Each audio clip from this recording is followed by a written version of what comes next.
109 নম্বর ওয়ার্ডের কাউন্সিলর অনন্যা বন্দ্যোপাধ্যায়কে যাতে আর পুরো অধিবেশনে বক্তৃতা করার সুযোগ না দেওয়া হয় সেই বিষয়টি নিশ্চিত করতে বলেছেন মমতা বন্দ্যোপাধ্যায়।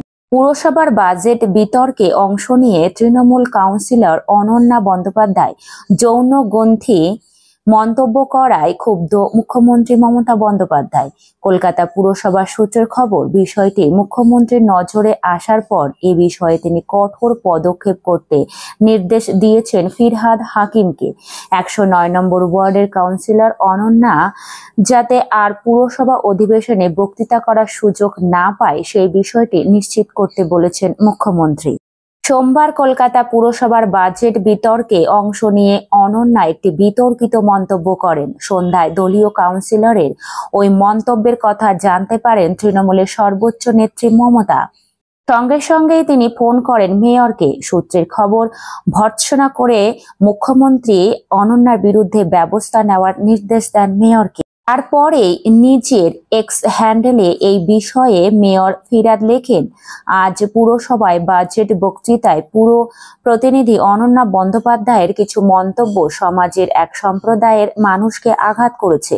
আমি এই বিষয়ে অত্যন্ত দৃঢ়ভাবে জানাচ্ছি যে ওর এই মতের সঙ্গে দলের একমত নয় এবং দলের পক্ষ থেকে এর তীব্র নিন্দা করা হচ্ছে।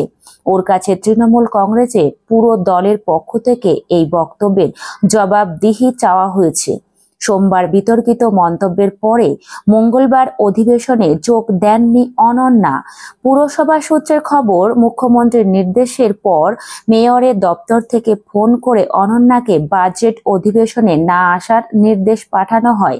সেই নির্দেশ মতোই মঙ্গলবার আর পুরসভার বাজেট অধিবেশনে আসেননি তিনি।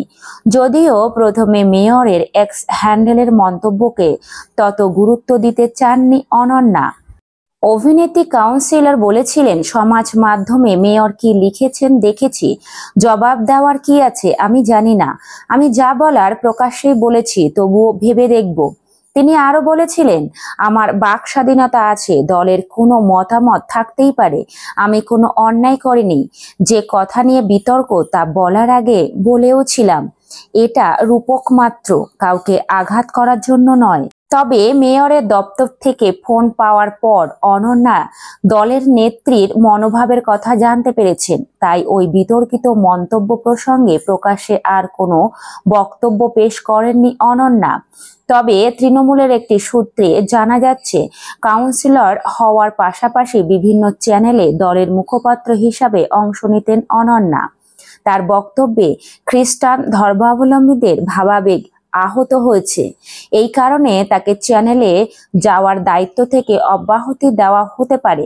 তৃণমূলের একটি সূত্রের খবর, এক প্রভাবশালী মন্ত্রী অনন্যার জন্য লোকসভা নির্বাচনে টিকিটের জন্য দলের অন্দরে দরবার করতে শুরু করেছিলেন। পুরসভার ঘটনার পরে সেই উদ্যোগ কতটা ফলপ্রসূ হবে তা নিয়েও সংশয় তৈরি হয়েছে। পাশাপাশি সন্দেশখালীতে বিরোধী দলনেতা শুভেন্দু অধিকারী শিখ সম্প্রদায়ের পুলিশ আধিকারিককে খলিস্তানি বলে আক্রমণ করেছেন বলে অভিযোগ তুলে আন্দোলনে নেমেছে তৃণমূল। তার মোকাবেলা করতে অনন্যার যৌনগ্রন্থি মন্তব্য হাতিয়ার হিসাবে ব্যবহার করছে বিজেপি। বিরোধী শিবিরের হাতে আক্রমণের অস্ত্র তুলে দেওয়া নিয়েও অনন্যার বিরুদ্ধে দলের একাংশ ক্ষোভ পুঞ্জীভূত হয়েছে বলে দলের নেতারাই ঘরোয়া আলোচনায় বলতে শুরু করেছেন।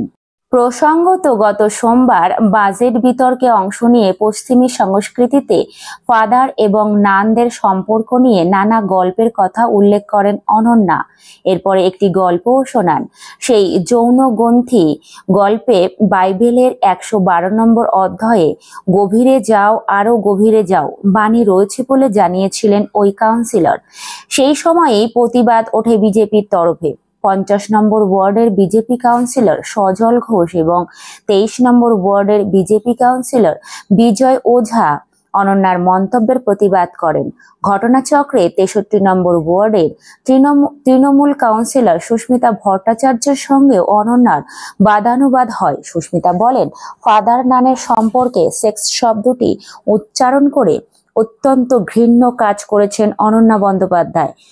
প্রসঙ্গত, সুস্মিতা এবং 143 নম্বর ওয়ার্ডের তৃণমূল কাউন্সিলর ক্রিস্টিনা বিশ্বাস খ্রিস্টান ধর্মাবলম্বী। দলের 2 কাউন্সিলর যখন তার বিরুদ্ধে এমন প্রতিক্রিয়া জানিয়েছেন, তখন সামগ্রিকভাবে খ্রিস্টান ধর্মাবলম্বীদের ভাবাবেগে আঘাত লেগেছে বলেই মনে করছেন দলের নেতৃত্ব।